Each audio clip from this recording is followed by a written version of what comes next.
Мария всегда мечтала о большой семье. Когда она узнала, что ждет близнецов, ее счастью не было предела. Вместе с мужем, Андреем, они подготовили все необходимое для своих двух прекрасных мальчиков Максима и Ивана. Они были счастливы, полны надежд и мечт о будущем, которое теперь стало реальностью. Первые дни после родов были настоящим праздником. Младенцы радовали родителей своим смехом и безмятежным сном. Мария и Андрей проводили дни, наслаждаясь каждым мгновением с малышами, делая фотографии и мечтая о том, как будут расти их сыновья. Однако через неделю после выписки из роддома жизнь семьи резко изменилась. На очередном осмотре педиатр, внимательно изучив результаты анализов, сообщил Марии и Андрею ужасную новость.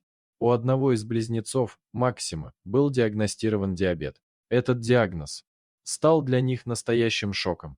Как такое могло произойти? Они не могли поверить, что их маленький сын, которому всего лишь неделя, уже столкнулся с такой серьезной болезнью.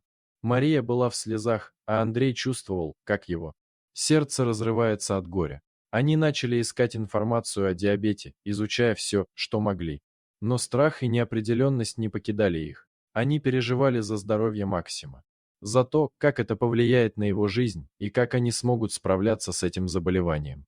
Тем не менее, после нескольких дней подавленности и страха, Мария и Андрей поняли, что не могут сдаваться.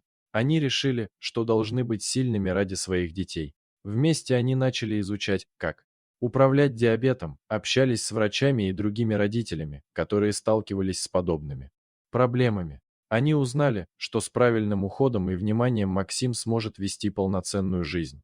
С каждым днем они становились все более уверенными в своих силах. Они адаптировали свой распорядок, чтобы включить регулярные проверки уровня сахара в крови и здоровое питание. Несмотря на трудности, Мария и Андрей старались создать для своих сыновей атмосферу любви и поддержки, чтобы они всегда чувствовали себя в безопасности и счастливыми.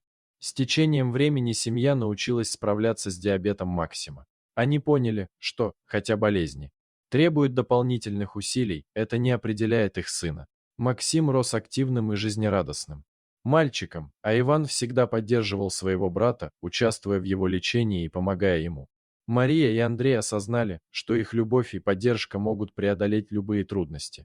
Они стали более сплоченной семьей, научились ценить каждое мгновение и не терять надежды, даже когда жизнь ставила перед ними испытания. С каждым днем их любовь к детям только крепла, и они были готовы делать все возможное, чтобы сделать жизнь Максима и Ивана яркой и счастливой, несмотря на все преграды.